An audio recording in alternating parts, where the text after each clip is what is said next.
El sonido de la máquina de monitoreo cardíaco marcaba un ritmo constante en la habitación 247 del Hospital Nacional, cada pitido recordándome que mi cuerpo seguía luchando incluso cuando mi espíritu se había cansado de la batalla. Había pasado los últimos 6 meses entrando y saliendo de este lugar, transformando una habitación de hospital estéril en algo que se parecía peligrosamente a una segunda casa. Mi nombre es doctora Mónica Herrera, tengo 39 años. Y durante los últimos 16 años me he especializado en inmunología y virología en el Instituto Nacional de Investigación Médica. Mi currículum incluye 3 grados postdoctorales, 47 publicaciones peer-reviewed, y 2 patentes previas en el desarrollo de tratamientos para enfermedades autoinmunes. Pero en este momento, acostada en una cama de hospital con un cáncer agresivo corriendo por mi sistema linfático, toda esa experiencia se sentía terriblemente irónica. El diagnóstico había llegado hace 8 meses, linfoma No-Hodgkin, Stage 3. Las probabilidades no eran terribles, pero tampoco eran reconfortantes. 60% de supervivencia a 5 años con tratamiento agresivo. Para la mayoría de las personas, esos números representaban esperanza. Para alguien como yo, que había pasado su carrera analizando datos médicos, representaban una incertidumbre brutal. Ricardo, mi esposo de 12 años, había reaccionado al diagnóstico exactamente como yo esperaba que lo haría alguien que trabajaba en ventas de seguros médicos. Primero, pánico por las implicaciones financieras. Después, una eficiencia meticulosa en researching los mejores planes de tratamiento y hospitales. Finalmente, una determinación protectora de vencer esto juntos que había sido genuinamente reconfortante durante los primeros meses.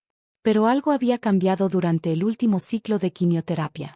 Los efectos secundarios habían sido particularmente brutales esta vez. Náusea constante que me mantenía despierta durante la noche, fatiga que hacía que caminar al baño se sintiera como escalar una montaña, y la pérdida de cabello que había transformado mi apariencia de manera que parecía asustar a Ricardo más que a mí. Lo que Ricardo no sabía, lo que nadie sabía excepto mi pequeño equipo de investigación, era que durante los últimos 4 meses había estado trabajando en algo revolucionario desde mi cama de hospital. Entre sesiones de quimio, cuando mi mente estaba despejada pero mi cuerpo estaba demasiado débil para mucho más, había estado analizando mi propia sangre, estudiando cómo mi sistema inmunológico respondía al tratamiento, y desarrollando una teoría que podría cambiar fundamentalmente cómo tratamos no solo mi tipo de cáncer, sino varios tipos de enfermedades autoinmunes. Mi laptop permanecía constantemente en la mesa ajustable junto a mi cama, conectada de manera segura a los servidores del instituto a través de una VPN encriptada. Durante las largas noches cuando el dolor me mantenía despierta, trabajaba en ecuaciones, modelaba interacciones moleculares, y refinaba lo que había empezado a llamar en mis notas privadas Protocolo H, un tratamiento que combinaba inmunoterapia dirigida con una nueva clase de inhibidores que había diseñado específicamente para mi tipo de cáncer. La ironía no se me escapaba. Estar enferma me había dado una perspectiva única sobre mi propia enfermedad. Tenía acceso no solo a mi conocimiento como investigadora, sino a datos en tiempo real sobre cómo mi cuerpo específico respondía a diferentes tratamientos. Era mi propio sujeto de prueba, con la ventaja adicional de poder monitorear y ajustar variables de maneras que serían imposibles en un estudio clínico tradicional. 3 semanas atrás, había enviado mis datos preliminares a Dr. Jennifer Walls en Johns Hopkins, una colaboradora de mucho tiempo que había trabajado conmigo en proyectos anteriores. Su respuesta había sido inmediata y electrizante. Mónica, si estos datos son correctos, esto no es solo prometedor. Esto es revolucionario. Necesitamos acelerar el proceso de patentes inmediatamente. El martes pasado, mientras Ricardo pensaba que yo estaba durmiendo después de una sesión particularmente difícil de quimio, había tenido una videoconferencia con el equipo legal de patentes del instituto. Los resultados preliminares de mis pruebas de laboratorio habían confirmado lo que las simulaciones computacionales habían sugerido. El protocolo H no solo era efectivo contra mi tipo específico de linfoma, sino que mostraba prometedores resultados contra varios otros tipos de cáncer hematológico. Estamos hablando de una evaluación conservadora de 500 millones para la patente inicial, había dicho Margaret Chen, nuestra directora de comercialización tecnológica. Y eso es antes de considerar las aplicaciones secundarias y licencias internacionales. Pero había mantenido todo esto en secreto, no por malicia sino por cautela científica. Había visto demasiados tratamientos prometedores fallar en fases posteriores de pruebas. No quería crear falsas esperanzas, ni para mí ni para Ricardo, hasta que tuviera datos más sólidos. Además, había notado que Ricardo había empezado a actuar de manera extraña durante las últimas semanas. Conversaciones telefónicas susurradas que terminaban abruptamente cuando yo entraba en la habitación. Mensajes de texto que él escondía rápidamente. Una nueva renuencia a discutir planes futuros que anteriormente había sido característica de su personalidad orientada hacia objetivos. Ayer por la noche, cuando él pensaba que yo estaba sedada por los medicamentos para el dolor, lo escuché hablar por teléfono en el pasillo del hospital. Su voz era baja, pero las paredes del hospital son notoriamente delgadas. No puedo seguir así, Laura. Es demasiado. Ella está destruida. No se parece a la mujer con la que me casé. Una pausa larga. Sé que suena terrible, pero merezco una vida también. Ella podría estar enferma durante años más, o peor. Otra pausa más larga. Estoy pensando en consultar con un abogado sobre separación temporal. Solo hasta que, hasta que sepamos cómo va a resultar todo esto. Laura.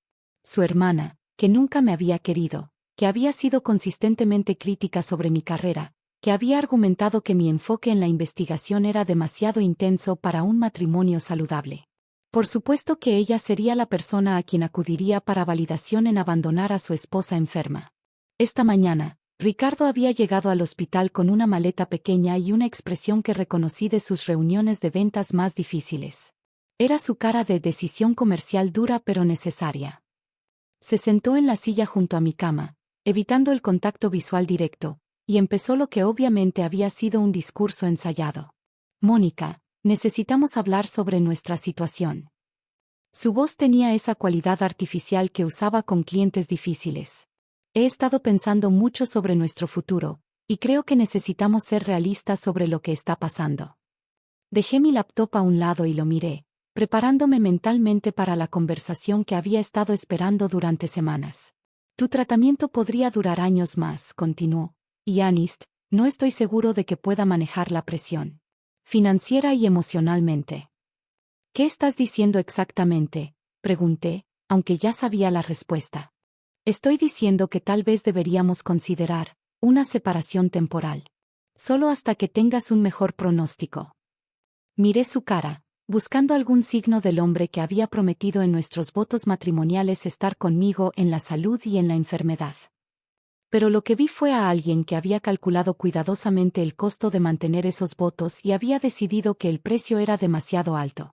No puedo con una esposa enferma, murmuró mientras empacaba las pocas cosas personales que había mantenido en mi habitación durante estos meses. Merezco una vida normal. Cerré los ojos, sintiendo el peso del sobre en mi mesa de noche. Esa mañana había llegado por correo especial los resultados preliminares de la segunda ronda de pruebas del protocolo H, junto con una carta del departamento legal confirmando que la aplicación de patente había sido fast-tracked debido a la importancia potencial del tratamiento.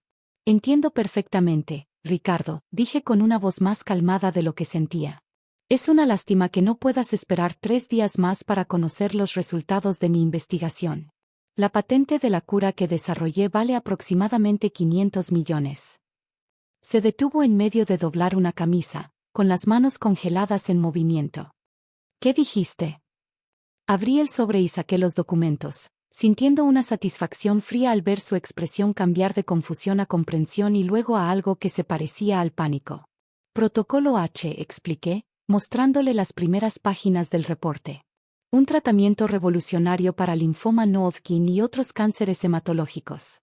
Lo desarrollé durante los últimos 4 meses, usando mi propia enfermedad como base para la investigación. Ricardo se sentó pesadamente, la camisa cayendo de sus manos. ¿Desarrollaste una cura? Un tratamiento potencialmente curativo para muchos pacientes, significativamente efectivo para otros. Pasé a la página que mostraba los datos de eficacia. 92% de tasa de respuesta completa en modelos de laboratorio. 78% de supervivencia libre de enfermedad proyectada a 5 años. Pero tú nunca mencionaste. Mencioné muchas veces que estaba trabajando en una investigación importante. Tú generalmente cambiabas el tema para discutir los costos de mis medicamentos o preguntarme si había considerado opciones de tratamiento más baratas. Le mostré la carta del departamento legal. La patente se aprobará la próxima semana. Los derechos de licencia internacional están estimados conservadoramente en $500 millones durante los próximos 10 años. Por supuesto, eso es antes de considerar que yo mismo podré recibir este tratamiento, lo que significa que probablemente viviré mucho más tiempo del que cualquiera de nosotros esperaba. El color había drenado completamente de su cara. Mónica, yo, no sabía. No sabías porque no preguntaste. Durante 8 meses me has visto como una carga financiera y emocional. Nunca te ocurrió preguntarte qué estaba haciendo durante todas esas horas que pasaba trabajando en mi laptop. Se inclinó hacia adelante, con sus manos temblorosas. ¿Esto significa que vas a estar bien? ¿Qué vas a curarte? Significa que tengo una muy buena posibilidad de recuperación completa. También significa que en lugar de ser la esposa enferma que representaba una carga para tu vida normal, ahora soy una multimillonaria que desarrolló uno de los avances médicos más importantes de la década. Ricardo se puso de pie, comenzando a caminar de un lado a otro en el pequeño espacio de la habitación. Esto cambia todo. Obviamente no voy a irme ahora. Fue solo. Estaba asustado, ¿sabes? No sabía cómo manejar verte tan enferma. Lo miré con una claridad que no había tenido durante meses. El miedo que había sentido sobre mi mortality había sido reemplazado por una comprensión cristalina sobre el carácter de mi esposo. Ricardo, la maleta ya está empacada. Creo que deberías seguir con tu plan original. ¿Qué? No, no puedo dejarte ahora. Especialmente no ahora que. Ahora que soy valiosa otra vez, terminé su frase. ¿Ahora que representó una ganancia en lugar de una pérdida? Eso no es, yo no quise decir. Es exactamente lo que quisiste decir. Saqué mi teléfono y marqué un número. Hola, Margaret. Soy Mónica. Sí, recibí los documentos. Necesito que me conectes con nuestro departamento legal. Voy a necesitar asesoría sobre Divorce Lab en casos que involucran propiedad intelectual desarrollada durante el matrimonio. Ricardo se lanzó hacia el teléfono. Espera. No tienes que hacer eso. Podemos trabajar en esto. Terminé la llamada y lo miré. ¿Recuerdas lo que dijiste hace 5 minutos? Merezco una vida normal. Estoy de acuerdo. Ambos merecemos la vida que realmente queremos. Mónica, por favor. Cometí un error. Estaba asustado y confundido. Eso no es quien realmente soy. En realidad, dije, pensando en todos los pequeños comentarios durante los meses pasados, todas las veces que había priorizado su comodidad sobre mi necesidad de apoyo, todas las conversaciones sobre mi enfermedad que había reframe como inconvenientes para él, creo que eso es exactamente quién eres. Mi teléfono vibró con un mensaje de text del Dr. Walls. Mónica, resultados confirmados. Necesitamos programar una reunión con el Consejo Médico de Johns Hopkins esta semana. Esto va a cambiar vidas. Le mostré el mensaje a Ricardo. La reunión en Johns Hopkins es el viernes. Probablemente voy a mudarme a Baltimore durante los próximos meses para supervisar los trials clínicos. ¿Me vas a dejar fuera de todo esto?, preguntó, su voz ahora con un tono de desesperación. Ricardo, tú te dejaste fuera de esto. Hace 8 meses, cuando decidiste que mi enfermedad era principalmente sobre cómo te afectaba a ti. Esta mañana, cuando decidiste que una esposa enferma era incompatible con la vida que merecías. Se sentó otra vez, con la cabeza en las manos. ¿Qué puedo hacer para arreglar esto? Puedes terminar de empacar, dije gentilmente. Y puedes aprender de esta experiencia para tu próxima relación. No hay nada que pueda decir. Pensé en la pregunta, considerando seriamente si había algo que pudiera restaurar el respeto que había perdido por el hombre con quien había compartido 12 años de mi vida. Puedes decirme que te alegra que vaya a estar bien. Que te alegra que mi investigación pueda ayudar a otras personas. Que lamentas que tu primera reacción a mi éxito haya sido calcular cómo te beneficia. Se quedó en silencio durante un momento largo, y en ese silencio vi todo lo que necesitaba saber sobre quién era realmente. La maleta está empacada, dijo finalmente. Supongo que hablaré contigo a través de abogados. Probablemente es lo mejor. Después de que se fue, me quedé sola en la habitación por primera vez en meses sin sentir soledad. En su lugar, sentí algo que no había experimentado desde mi diagnóstico. Esperanza genuina, no solo para mi recuperación médica, sino para el futuro que podría construir. Mi teléfono sonó. Era Dr. Walsh otra vez. Mónica, acabamos de recibir autorización para comenzar Fast Track Trials en 3 pacientes críticos. ¿Cuándo puedes empezar tu propio tratamiento? ¿Qué tan pronto puede ser?, pregunté. Si puedes llegar a Baltimore el lunes, podemos comenzar inmediatamente. Miré alrededor de la habitación que había sido mi prisión durante meses, luego hacia la ventana donde el sol de la tarde creaba patrones dorados en las paredes.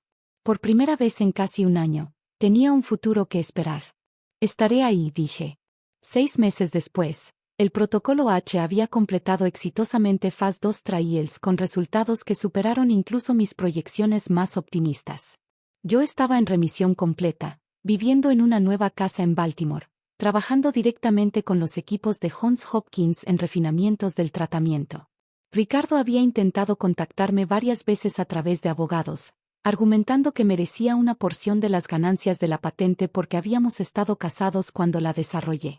Mi respuesta, a través de mi propio equipo legal, había sido simple. El trabajo se había desarrollado completamente con recursos del instituto, usando mi expertise personal desarrollada durante una carrera de 16 años que precedía nuestro matrimonio, y él había formally renunciado a cualquier participación en mi futuro cuando decidió que no podía manejar una esposa enferma.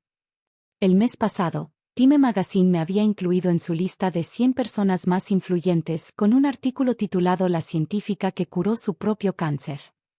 La foto me mostraba en mi nuevo laboratorio, con el cabello que había crecido de vuelta más grueso que antes, sonriendo junto a algunos de los primeros pacientes que habían recibido el protocolo H.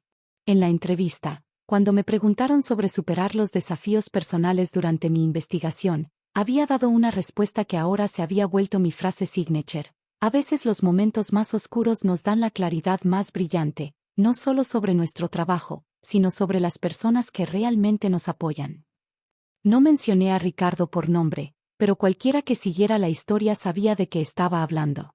A veces, la medicina más poderosa no es la que cura tu cuerpo, sino la que cura tu perspectiva sobre quién merece estar en tu vida cuando estás en tu momento más vulnerable.